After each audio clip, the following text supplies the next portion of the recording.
நம்ம இவ்வளோ வீடியோஸாக function based views தான் வந்து எழுதிக்கிட்டு இருந்தோம். இந்த வீடியோவில் இந்த ஃபங்க்ஷன் பேஸ்டு வியூஸ் எல்லாம் எப்படி கிளாஸ் பேஸ்டு வியூஸாக வந்து நம்ம எழுதுறது அப்படின்னு தான் பார்க்க போகிறோம். டெர்மினலை ஓப்பன் பண்ணிவிட்டு ப்ராஜெக்டை ரன் பண்ணிடுங்க. நான் ஆல்ரெடி ரன் பண்ணி வச்சுருக்கேன். இப்போ ப்ராஜெக்டை ப்ரௌசரில் ஓப்பன் பண்ணிக்கிறேன். என்னோடய யூசர் நேம் பாஸ்வேர்டு கொடுத்து நான் லாகின் பண்ணிக்கிறேன்.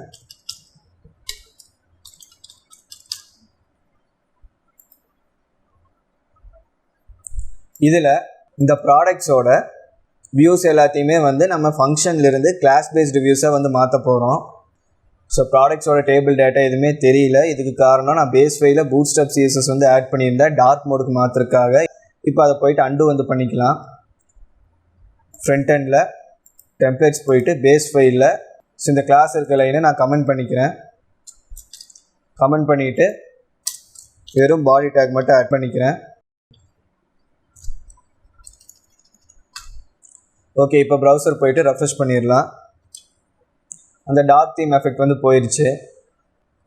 ரியல் டைமில் கிளாஸ் பேஸ்டு வியூஸ் எழுதுறது தான் பெஸ்ட் ப்ராக்டிஸ் வந்து இருக்கும். ஸ்டார்டிங் ஸ்டேஜில் உங்களுக்கு ஈஸியாக இருக்கணும் அப்படிங்கிறதுனால தான் ஃபங்க்ஷன் பேஸ்டு வியூஸ் வந்து நம்ம எழுதிக்கிட்டு இருந்தோம்.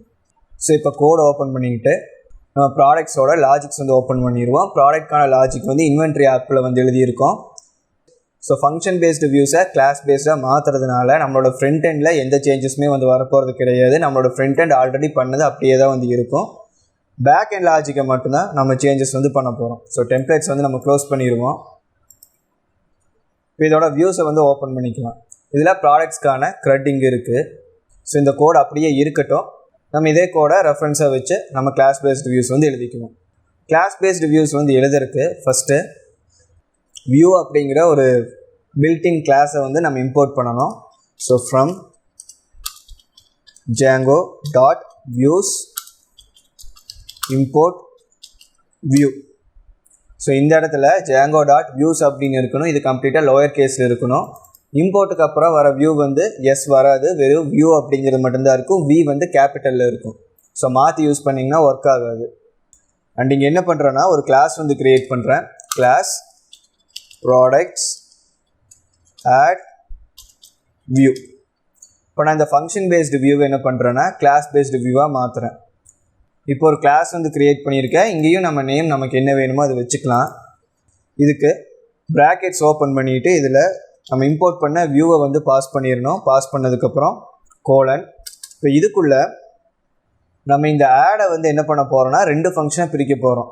ஏன்னா இந்த ஆட் ஃபங்க்ஷனை நம்ம ரியல் டைமில் ரெண்டு பர்பஸ்க்காக தான் யூஸ் பண்ணியிருப்போம். ஒன்று அந்த பேஜை காட்டுறதுக்கு, ரெண்டாவது அந்த பேஜில் ஃபார்மில் ஏதாவது டேட்டா சப்மிட் பண்ணியிருந்தாங்க அப்படின்னா அதை திரும்ப இதே வியூ ஃபங்க்ஷனுக்குள்ளே எடுத்துகிட்டு வந்து டேட்டா பேஸ்லேருந்து டேட்டாவை சேவ் பண்ணியிருக்கோம். அதாவது இப்போ நான் ரன் பண்ணிடுறேன். இந்த இடத்துல ஜஸ்ட் பாஸ் அப்படிங்கிறத ஆட் பண்ணிவிட்டு இந்த ப்ராடக்ட் ஆட் ஃபங்க்ஷனை தான் வந்து நம்ம இந்த இடத்துல ஆட் ப்ராடக்ட் கிளிக் பண்ணும்போது அந்த ஃபார்ம் இருக்கிற பேஜை காட்டுறதுக்கு யூஸ் பண்ணியிருப்போம். டேட்டா சென்டர் பண்ணிவிட்டு சப்மிட் பண்ணும்போதும் அந்த டேட்டாஸை வாங்கி டேட்டா பேஸில் ஸ்டோர் பண்ணுறக்கும் சேம் வியூ ஃபங்க்ஷன் தான் யூஸ் பண்ணியிருப்போம். அது ஒரே வியூ ஃபங்க்ஷனுக்குள்ளே இருக்கும்போது சப்மிட் பண்ணும்போது ரிக்வஸ்ட் மெத்தட் வந்து போஸ்ட் கொடுத்து எடுத்திருப்போம். இல்லைன்னா டேரெக்டாக அந்த பேஜை மட்டும் ரெண்டர் பண்ணியிருப்போம். இப்போ ஒரே ஃபங்க்ஷனில் இருக்கிறத நம்ம ரெண்டு ஃபங்க்ஷனாக வந்து பிரிக்க போகிறோம். இப்போ ஃபஸ்ட்டு டெஃப் கெட். இது வந்து ஒரு ஸ்டாண்டர்ட் HTTP மெத்தடு. அதாவது பேக் எண்ட்லேருந்து ஃப்ரண்ட் எண்டுக்கு ஒரு டேட்டா வந்து அனுப்புகிறோம் அப்படிங்கும்போது அது கெட் மெத்தடில் வந்து வரும். ஸோ ஃபங்க்ஷன் பேஸ்டு வியூஸ் வந்து நம்ம எழுதும்போது ஃபங்க்ஷனுக்கு என்ன நேம் வேணாலும் நம்ம வச்சுக்கலாம். ஆனால் கிளாஸ் பேஸ்டு வியூஸ் வந்து எழுதும்போது கிளாஸ்க்கு வேணால் நம்ம நேமை என்ன வேணால் வச்சுக்கலாமே தவிர உள்ளுக்குள்ளே இருக்கிற ஃபங்க்ஷனுக்கு வந்து நம்ம நேம் மாற்ற முடியாது. ரெண்டு ஃபங்க்ஷன் தான் வந்து வரும். ஒன்று கெட்டு, பேக் எண்ட்லேருந்து ஃப்ரண்ட் எண்டுக்கு ஏதாவது கண்டென்ட் அனுப்பும்போது, ஃப்ரண்ட் எண்ட்லேருந்து பேக் எண்டுக்குள்ளே கண்டென்ட்டை வாங்கும்போது மெத்தடு வந்து போஸ்ட் வந்து இருக்கணும். ஸோ ரெண்டுமே வந்து லோயர் கேஸில் தான் வந்து இருக்கணும். கோலன் வச்சுட்டு பாஸ் வந்து ஆட் பண்ணிக்கணும். இப்போ இதில் கெட் மெத்தடை வந்து எப்படி யூஸ் பண்ணலாம் அப்படின்னா மேலே இந்த ப்ராடக்ட்ஸ் ஆட் ஃபங்க்ஷனை இதுக்கு முன்னாடி நம்ம கால் பண்ணிகிட்டு இருக்கும்போது என்ன பண்ணியிருப்போம், ஒரு கான்டெக்ஸ்ட்டை வந்து அனுப்பிச்சிருப்போம். ஃபார்ம் வந்து கான்டெக்ஸ்ட்டாக இருக்கும். அந்த ஃபார்மை எடுத்து இந்த ரெண்டர் ஃபங்க்ஷனுக்கு பாஸ் பண்ணியிருப்போம். அப்போ யூஐயிலிருந்து வேறு ஆட் ப்ராடக்ட்ஸ் மேலே கிளிக் பண்ணும்போது இந்த பேஜை காட்டும், அதில் இந்த ஃபார்ம் வந்து இருக்கும். ஸோ இதை மட்டும் நம்ம கெட் மெத்தட்குள்ளே கொண்டு வந்துடுவோம். இப்போ கோடில் என்ன பண்ணோன்னா இந்த கான்டெக்ஸ்ட்டை எடுத்துக்கணும். கான்டெக்ஸ்ட்டை எடுத்துகிட்டு நான் இங்கே பேஸ்ட் பண்ணிக்கிறேன். ஓகே, இந்த கான்டெக்ஸ்ட்டை வந்து நம்மளுக்கு HTML ஃபைலுக்கு பாஸ் பண்ணி அதை ரெண்டர் பண்ணியிருப்போம். ஸோ இந்த லைன் தான் வந்து நமக்கு அந்த ஃபைலை ரெண்டர் பண்ணுது. இந்த லைன் எடுத்து நான் இங்கே ஆட் பண்ணிக்கிறேன். ஸோ இதில் நமக்கு ரிக்வெஸ்ட் வந்து தேவை. ஃபங்க்ஷனுக்கு ரிக்வெஸ்ட் வந்து நம்ம பாஸ் பண்ணியிருப்போம். இதே வந்து நம்ம கிளாஸ்க்குள்ளே எழுதுறதுனால எக்ஸ்ட்ராவாக இன்னொரு விஷயம் வந்து தேவை. ஃபஸ்ட்டு செல்ஃப் அப்படிங்கிறத வந்து எழுதியிருக்கணும். செல்ஃபுக்கு அப்புறம் தான் ரிக்வெஸ்ட்டை வந்து பாஸ் பண்ணணும். ஏன்னா கிளாஸ் அப்படிங்கிறதுனால கண்டிப்பாக செல்ஃப் அப்படிங்கிற ஒரு பேராமீட்டர் தான் டிஃபால்ட்டாக ஃபஸ்ட்டில் வந்து இருக்கும். அதுக்கப்புறம் தான் நம்ம மற்ற பேராமீட்டர்ஸை வந்து எடுத்து யூஸ் பண்ண முடியும். இப்போ செல்ஃபையும் ரிக்வெஸ்ட்டையும் பாஸ் பண்ணியாச்சு அண்ட் கான்டெக்ஸ்ட் க்ரியேட் பண்ணிட்டோம். அண்ட் இந்த கெட் மெத்தடுக்காக கால் ஆகும்போது இந்த கான்டெக்ஸ்ட்டை இந்த ஃபைலுக்கு அனுப்பிச்சு நமக்கு இதுக்கு முன்னாடி எப்படி ரெண்டர் ஆகிட்டு இருந்துச்சோ அதே மாதிரி ஆட் ப்ராடக்ட் கொடுக்கும்போது அந்த ஃபார்ம் வந்து நமக்கு யூஐயில் வியூ ஆகும். அப்போ போஸ்ட் லாஜிக் என்ன பண்ணோன்னா, இப்போ யூஐலேருந்து நம்ம டேட்டா சென்டர் பண்ணி சப்மிட் பண்ணுறோம் அப்படின்னா இதுக்கு முன்னாடி சேம் ஃபங்க்ஷனை கால் பண்ணதுனால வர மெத்தட் வந்து போஸ்ட் அப்படின்னு பார்க்குறோம். ஸோ கிளிக் பண்ணி நம்ம போகும்போது எப்பவுமே டிஃபால்ட் மெத்தட் ஒரு பேஜை வந்து வியூ பண்ணுறோம் அப்படின்னா அது கெட் மெத்தடாக தான் வந்து இருக்கும். ஸோ டிஃபால்ட்டாகவே கெட்டு தான் வந்து இருக்கும். அதில் ஏதாவது டேட்டா என்டர் பண்ணி சப்மிட் பண்ணுறோன்னா தான் போஸ்ட் மெத்தடுக்காக ஒர்க் பண்ணும். இப்போ டிஃபால்ட்டாக ஒரு பேஜை வியூ பண்ணுறோம் அப்படின்னா அது இந்த கெட் மெத்தடை வந்து கால் பண்ணிக்கும். டேட்டாவை சப்மிட் பண்ணும்போது அது போஸ்ட் மெத்தடை கால் பண்ணுறதுனால நம்ம இந்த இடத்துல செக் பண்ண மாதிரி நம்ம போஸ்ட் மெத்தடை அப்படின்னு பார்க்க தேவை கிடையாது. ஜஸ்ட் போஸ்ட் மெத்தடுக்குள்ளே இருக்கிற கோடை எடுத்து நம்ம அப்படியே யூஸ் பண்ணிக்கலாம். ஸோ இந்த போஸ்ட் மெத்தடுக்கும் செல்ஃபையும் ரிக்வெஸ்ட்டையும் வந்து நம்ம பாஸ் பண்ணணும். இப்போ ஃபங்க்ஷனாலிட்டி வைஸாக பார்க்கும்போது நம்ம எதையுமே வந்து மாற்றலை. ஜஸ்ட் ஒரு ஃபங்க்ஷன் பேஸ்டு வியூவாக இருந்ததை அப்படியே கிளாஸ் பேஸ்டு வியூவாக வந்து மாற்றியிருக்கோம். அடுத்து இந்த கிளாஸ் பேஸ்டு வியூக்கான URL வந்து க்ரியேட் பண்ணணும். இந்த நேமை வந்து நான் காப்பி பண்ணிக்கிறேன். காப்பி பண்ணிட்டு இந்த URLs வந்து போய்க்கிறேன். இதில் இந்த ஆட் பேஜுக்கு ஆல்ரெடி இருக்கிற URL காப்பி பண்ணிவிட்டு நான் கீழே தனியாக எடுத்துகிட்டு வந்துடுறேன். இப்போ நம்மளோட கிளாஸ் நேமிங் ஆட் பண்ணிக்கலாம். URL பார்த்து அதே வந்து இருக்கட்டும். நான் அதுக்கு பதிலாக ஃபங்க்ஷன் பேஸ்டு வியூவோட URL வந்து நான் கமெண்ட் பண்ணிடுறேன். ஃபங்க்ஷன் பேஸ்டு வியூவுக்கு வந்து நம்ம ஜஸ்ட் அந்த வியூ நேமை மட்டும் கொடுத்தா போதும். ஆனால் கிளாஸ் பேஸ்டு வியூவுக்கு இந்த கிளாஸ் நேமுக்கு அப்புறம் .as__ வியூ அப்படிங்கிறத கொடுத்துட்டு அது ஒரு ஃபங்க்ஷனாக கால் பண்ணி விடணும். இப்படி கால் பண்ணோன்னா தான் கிளாஸ் பேஸ்டு வியூ வந்து ஒர்க் ஆகும். ஸோ இப்போ ப்ரௌசர் போயிட்டு ரெஃப்ரெஷ் வந்து பண்ணிடுவோம். ஸோ இப்போவுமே வந்து நமக்கு எந்த எரரும் இல்லாமல் கரெக்டாக ரன் ஆகுது. இப்போ கஸ்டமர் பேஜ் போகலாம். ஸோ இங்கேருந்து நான் ப்ராடக்ட்ஸை கிளிக் பண்ணிட்டு வரேன். அங்கேருந்து ஆட் ப்ராடக்ட் கொடுக்குறேன். எல்லாமே கரெக்டாக ஒர்க் ஆகுது. இது கிளாஸ் பேஸ்டு வியூவிலிருந்து தான் நமக்கு இந்த பேஜ் வந்து ரெண்டர் ஆகுதா அப்படின்னு தெரிஞ்சுக்கிறதுக்கு நம்ம கிளாஸ் பேஸ்டு வியூக்குள்ளே போயிட்டு பிரிண்ட் வந்து ஆட் பண்ணலாம். ஸோ இந்த இடத்துல print from class based get அதே மாதிரி போஸ்ட்டுக்கு ஆட் பண்ணிக்கலாம். print from class based post. இப்போ டெர்மினலை ஓப்பன் பண்ணிக்குவோம். நான் பேக் போயிட்டு மறுபடியும் ஆட் ப்ராடக்ட்ஸ் மேலே கிளிக் பண்ணுறேன். இப்போ நமக்கு அந்த ஆட் ப்ராடக்ட்ஸ் பேஜ் வந்து ரெண்டர் ஆகிருக்கு. இப்போ டெர்மினல் ஓப்பன் பண்ணி பார்க்கலாம். So from class based get அப்படின்னு வந்திருக்கு. ஸோ இதே மாதிரி நம்ம புது டேட்டா வந்து ஆட் பண்ணி செக் பண்ணிடலாம். ஸோ இங்கே ப்ராடக்ட் 3 ப்ராடக்ட் கோடு வந்து 1003 ப்ரைஸ் வந்து 500 GST 9%. அதுக்கப்புறம் ஆட் ப்ராடக்ட் வந்து கொடுத்துட்றேன். இப்போ நமக்கு ப்ராடக்ட் ஆட் ஆகிடுச்சு. இப்போ டெர்மினல் ஓப்பன் பண்ணி பார்ப்போம்.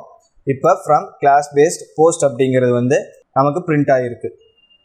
ஸோ இப்போ சக்ஸஸ்ஃபுல்லாக ஒரு ஃபங்க்ஷன் பேஸ்டு வியூவை கிளாஸ் பேஸ்டு வியூவாக மாற்றிட்டோம். இப்போ பார்க்கும்போது ரெண்டுக்கும் பெருசாக எந்த சேஞ்சஸுமே வந்து கிடையாது. ஸோ இருந்தாலும் ஏன் நம்ம கிளாஸ் பேஸ்டு வியூஸை கற்றுக்கணும் அப்படின்னா ரீசெண்ட் இயர்ஸில் எல்லாருமே கிளாஸ் பேஸ்டு வியூஸாக வந்து ப்ரிஃபர் பண்ணுறாங்க.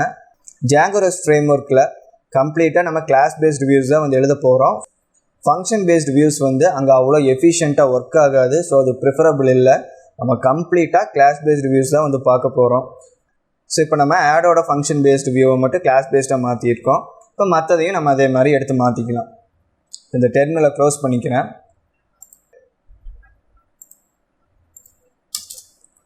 அடுத்ததாக நம்ம லிஸ்ட் பேஜுக்காக வந்து ஒரு கிளாஸ் வந்து க்ரியேட் பண்ணிக்கலாம். Class products list view. இதில் வியூவை வந்து நம்ம இன்ஹெரிட் வந்து பண்ணிடணும். அதுக்கப்புறம் இப்போ இந்த கோடை வந்து ஓப்பன் பண்ணிக்கலாம்.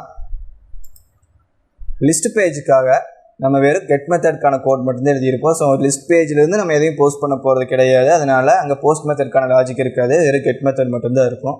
ஸோ இதுக்கு இங்கேயும் வந்து வெறும் கெட் மட்டும் இருந்த போது கெட் செல்ஃப் ரிக்வெஸ்ட்.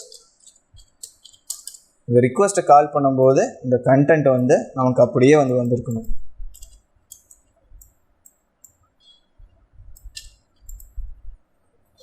லிஸ்ட் பேஜுக்கு எழுதியாச்சு. அடுத்து நம்ம அப்டேட் பேஜுக்கும் டெலிட் பேஜுக்கும் எழுதணும்னா ஒரு கம்ப்ளீட் கிளாஸ் பேஸ்டு த்ரெட் வந்து ரெடி ஆயிடும். So class product delete view.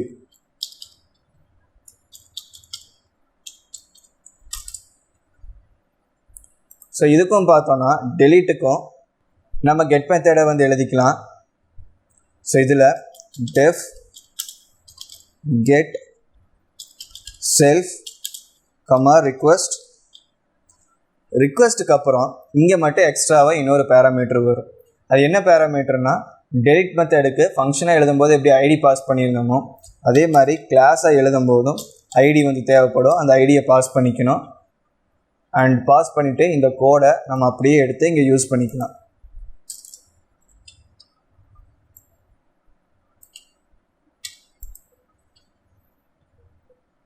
And இதே மாதிரி கடைசியாக நம்ம அப்டேட்காகவும் கிளாஸ் பேஸ்டு வியூஸ் வந்து எழுதிக்கலாம்.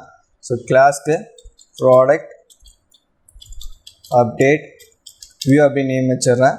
ப்ராக்கெட்ஸில் வியூவை வந்து நம்ம இன்ஹெரிட் பண்ணிக்கணும்.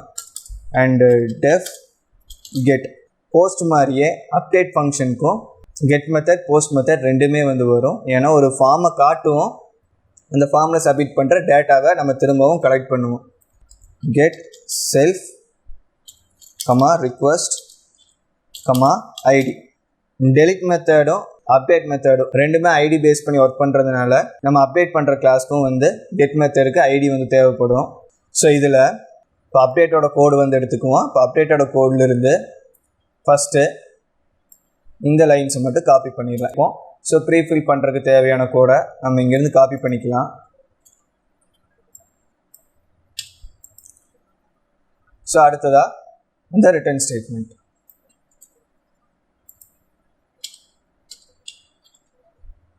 கெட் மெத்தட் முடிஞ்சு அடுத்து போஸ்ட் மெத்தட்.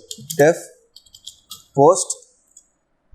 போஸ்ட்லையும் இந்த லைன் வந்து திரும்ப தேவைப்படும். So self request ID. இந்த செலக்டட் ப்ராடக்ட் லைன் வந்து திரும்ப தேவைப்படும். அதை எடுத்து காப்பி பேஸ்ட் பண்ணியாச்சு. அடுத்து இங்கே பேலன்ஸ் இருக்கிற கோடு. ஸோ ரிக்வெஸ்ட் டாட் மெத்தட் வந்து போஸ்ட்டாக இருக்கும்போது என்ன லாஜிக் வந்து வேணுமோ அந்த லாஜிக் எடுத்து நம்ம இங்கே எழுதிட்டோம். ஸோ இப்போ நமக்கு தேவையான த்ரெட்கான கோடு வந்து கிளாஸ் பேஸ்டாக எழுதியாச்சு. இனி இதுக்கான யூஆர்எல்ஸ் மட்டும் செட் பண்ணிட்டோம்னா ஓகே. ஆல்ரெடி நம்ம ஆடுக்கு செட் பண்ணிட்டோம். அடுத்ததாக லிஸ்ட் பேஜுக்கு வந்து நம்ம யூஆர்எல்ஸ் வந்து எழுதிடுவோம். இந்த லிஸ்ட் பேஜோட வியூவை காப்பி பண்ணிவிட்டு யூஆர்எல்ஸில் நான் இந்த லைன் டூப்ளிகேட் எடுத்துக்கிறேன். நம்ம கிளாஸை பேஸ்ட் பண்ணிவிட்டு டாட் ஆஸ் அண்டர்ஸ்கோர் வியூ அப்படிங்கிறத ஒரு ஃபங்க்ஷனாக கால் பண்ணியிருக்கணும். ஸோ இங்கேயும் சேம் யூஆர்எல்லே வந்து இருக்கட்டும். அண்ட் அடுத்ததாக அப்டேட் டிலீட்டுக்கு இந்த 2 லைன் வந்து தேவைப்படும். இதையும் வந்து நான் இங்கே ஆட் பண்ணிவிட்டு ஃபங்க்ஷன் பேஸ்டாக இருக்கிறத வந்து கமெண்ட் பண்ணிடுறேன். ஸோ அடுத்து டெலிட்டோட கிளாஸ் எடுத்துகிட்டு இங்கே பேஸ்ட் பண்ணிக்கலாம். பேஸ்ட் பண்ணதில் டாட் ஆஸ் வியூ. அதே மாதிரி அப்டேட்டையும் எடுத்துகிட்டு இங்கே பேஸ்ட் பண்ணிவிட்டு டாட் ஆஸ் வியூ. யூஆர்எல்ஸ்லையும் எந்த சேஞ்சஸும் வந்து கிடையாது. ஏன்னா அப்டேட்க்கும் டெலிட்டுக்கும் நம்ம ஆல்ரெடி ஐடிஸ் எப்படி யூஆர்எல்லில் பாஸ் பண்ணுறது அப்படின்னு பார்த்துட்டோம். ஸோ இங்கேயும் சேஞ்சஸ் எதுவுமே வந்து கிடையாது. ஃபங்க்ஷன் நேமுக்கு பதிலாக கிளாஸ் நேமை மென்ஷன் பண்ணிவிட்டு டாட் ஆஸ் வியூங்கிறத மட்டும் எக்ஸ்ட்ராவாக ஆட் பண்ணி விட்டோம்னா போதும். ஸோ இனி ப்ரௌசர் போயிட்டு மற்ற ஃபங்க்ஷனும் ஒர்க் ஆகுதா அப்படின்னு செக் பண்ணிடலாம். இப்போ ப்ரௌசரை ஓப்பன் பண்ணிக்கிறேன். ரெஃப்ரெஷ் பண்ணிடுவோம். ஸோ லிஸ்ட் பேஜ் வந்து ஆல்ரெடி இருக்குது, எதுக்கும் கரெக்டாக இருக்கான்னு செக் பண்ணுறதுக்கு கஸ்டமர் பேஜ் போயிட்டு அதுக்கப்புறம் நம்ம ப்ராடக்ட்ஸ் பேஜ் வந்து வந்துடுவோம். ஸோ ப்ராடக்ட்ஸோட லிஸ்ட் பேஜ் வந்து இருக்குது, ஆல்ரெடி ப்ராடக்ட்ஸ் ஆட் பண்ணி செக் பண்ணிட்டோம். ஸோ அடுத்து அப்டேட் செக் பண்ணுறதுக்கு முன்னாடி நம்ம ஃபங்க்ஷன் பேஸ்டு லாஜிக்ஸ் எல்லாமே வந்து நம்ம கமெண்ட் பண்ணிடலாம். இன்னும் அது கமெண்ட் பண்ணாமல் இருக்குது.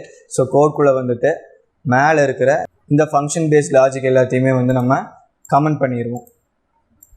ஸோ இதை ஃபுல்லாக கமெண்ட் பண்ணிவிட்டு இப்போ போய் ப்ரௌசரை ரெஃப்ரெஷ் பண்ணிவிட்டு நம்ம அப்டேட் பண்ணலாம்.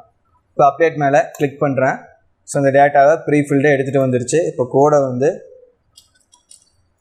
5000 அப்படின்னு மாற்றுறேன். ஸோ சப்மிட் பண்ணிடலாம்.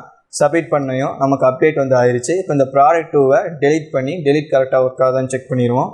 ஸோ கிளிக் பண்ணுறேன், அந்த ப்ராடக்ட் 2 வந்து டெலிட் ஆயிடுச்சு. ஸோ இந்த வீடியோ அவ்வளோதான். பிடிச்சிருந்தா லைக் பண்ணுங்கள். இப்போ நான் பண்ணிகிட்டு இருக்கிற ப்ராஜெக்டோட சோர்ஸ் கோட் கம்ப்ளீட்டட் ஆனது உங்களுக்கு வேணும் அப்படின்னா மறக்காமல் நம்ம சேனலை சப்ஸ்கிரைப் பண்ணிடுங்க. 1000 சப்ஸ்கிரைபர் ரீச் பண்ணிட்டோம் அப்படின்னா இந்த ப்ராஜெக்டை கம்ப்ளீட் பண்ணி உங்களுக்கு டவுன்லோடபிள் ஃபைலை வந்து தந்துடுறேன். ஸோ ஜாங்கோவை கம்ப்ளீட்டாக கற்றுக்கணும் அப்படின்னு நினச்சிங்கன்னா நம்ம சேனலுக்கு சப்ஸ்கிரைப் பண்ணிவிட்டு ஜாங்கோ ப்ளேலிஸ்ட்டை கம்ப்ளீட்டாக வந்து பாருங்கள். தேங்க்ஸ் ஃபார் வாட்சிங்.